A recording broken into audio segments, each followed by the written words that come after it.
शाम तो होने दो, मैं खुद लौट जाऊंगा, मैं खुद लौट जाऊंगा, मुझे नाकाम तो होने दो। मुझे बदनाम करने की कोशिश करता है जमाना, मुझे बदनाम होने की कोशिश करता है जमाना। अरे मैं खुद हो जाऊंगा बदनाम, पहले मेरा नाम तो होने दो, पहले मेरा नाम तो होने दो। इसी आशा और विश्वास के साथ सम्राट फुटबॉल क्लब के राष्ट्रीय महाप्रबंधक हमारे बीच उपस्थित हैं माननीय राजेश्वर प्रसाद मौर्य जी हैं और विषय वस्तु पर समय सीमा को ध्यान में रखते हुए प्रकाश डालें।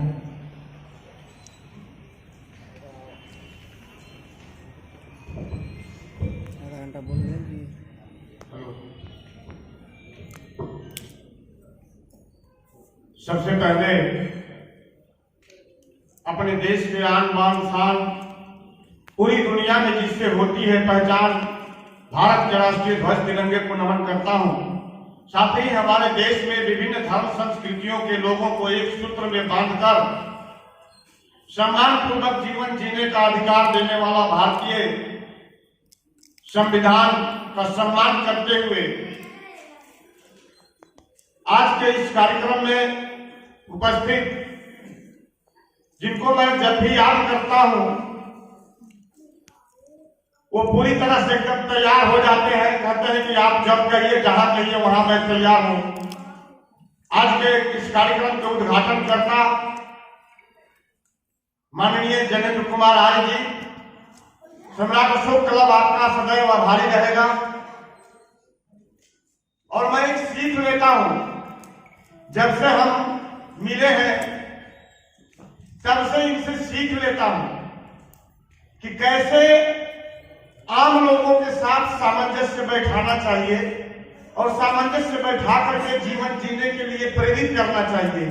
आज के मुख्य अतिथि हमारे सम्मानित माननीय रामानंद मंडल जी, मैं इनके ऑफिस में बहुत बार तो नहीं गया हूं और वैसे हम लोग जाना भी नहीं चाहते हैं पुलिस स्टेशन में, लेकिन जब भी मैं गया हूं मैं इनको यही देखा हूं कि जो भी फरियादी आते हैं उनको इतनी बारीकी से समझाने का काम करते हैं कि सारा का सारा मामला वहीं से जो है रफा दफा हो जाता है और बहुत अच्छे तरीके से।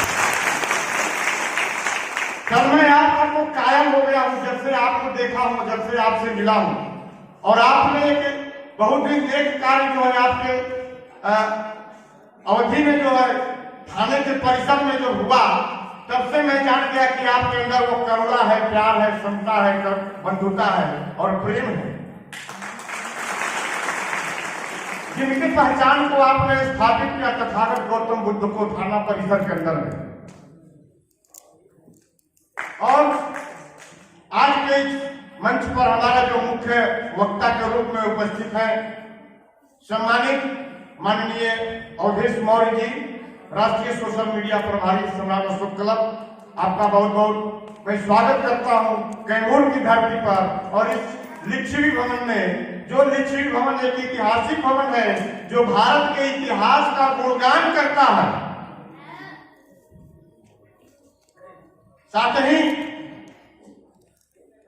इस मंच पर उपस्थित सभी गणमान्य अतिथियों का सम्मान करते हुए, क्योंकि समय का उपयोग करना है, सभी महापुरुषों का भी सम्मान करता हूं और सबको नमन करता हूं।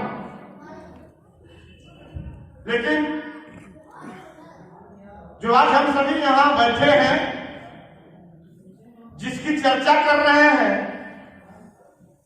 इसकी चर्चा तो देश में 72 वर्ष पहले से होनी चाहिए। जब से हमारे देश में हमारा संविधान लागू हुआ 26 जनवरी 1950 को, तब से हर वर्ष होना चाहिए था, हर कार्यालय में होना चाहिए था, हर प्रशासनिक कार्यालय में होना चाहिए था, आम जनमानस के बीच भी होना चाहिए था, और नहीं हुआ इतने दिनों तक। इसी का परिणाम है कि हम सभी संविधान के अनुसार आचरण करने के बजाय धार्मिक ग्रंथों के अनुसार आचरण करना शुरू कर दिए। और जब धार्मिक ग्रंथों के अनुसार आचरण करना शुरू कर दिए तो हम हिंदू और मुसलमान बन गए। हम हिंदू और मुसलमान बन गए और एक तरफ हिंदू का नेता कहलवा रहे हैं कि गर्व से कहो कि हम हिंदू हैं, तो दूसरी तरफ सामने वाला व्यक्ति मुसलमान का नेता कह रहा है कि गर्व से कहो कि हम मुसलमान हैं।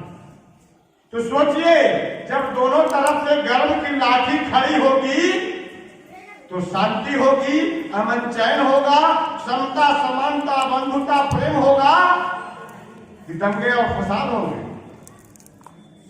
जब गर्व की लाठी खड़ी होगी तो दंगे और फसाद होंगे, अमन चैन नहीं होगा। अमन चैन तब होगा जब हम भारतीय संविधान को अंगीकार कर लेंगे। सिर्फ पढ़ने से नहीं होगा,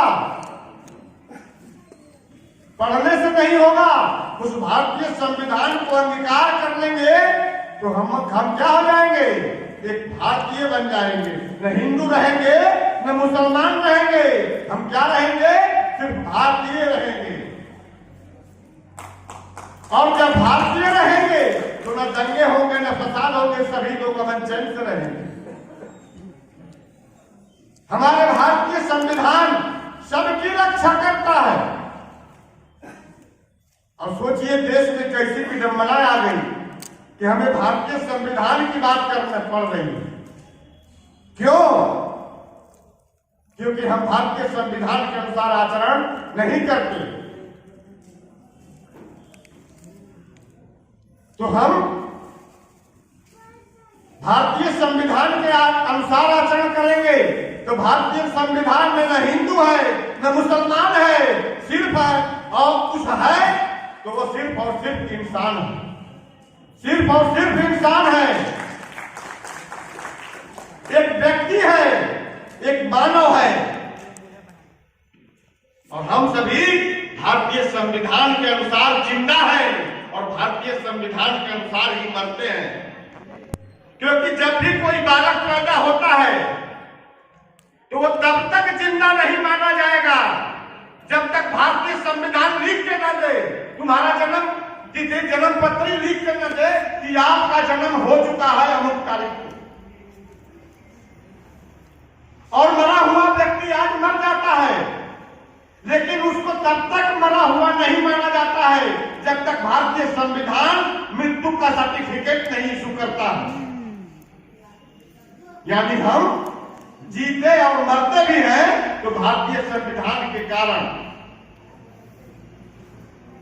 तो हमें कैसा बनना चाहिए?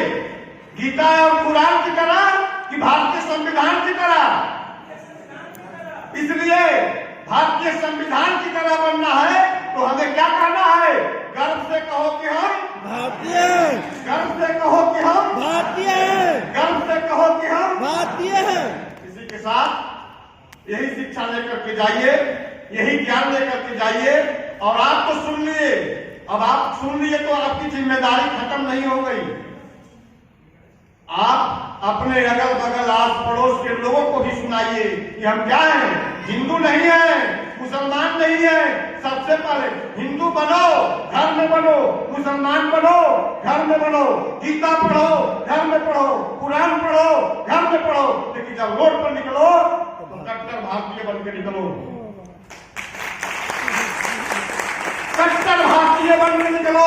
और जब भारतीय जिस दिन बन जाओगे, मैं दावे के साथ कहता हूं कि देश में न चोरी होगी, न बलात्कार होगा, न भ्रष्टाचार होगा, न हिंदू मुसलमान होंगे। सिर्फ और सिर्फ होंगे तो भारतीय होंगे और भारतीय होंगे, भारतीय होंगे। इसी के साथ सबका सम्मान करते हुए जय भारत, जय भारत, जय भारत।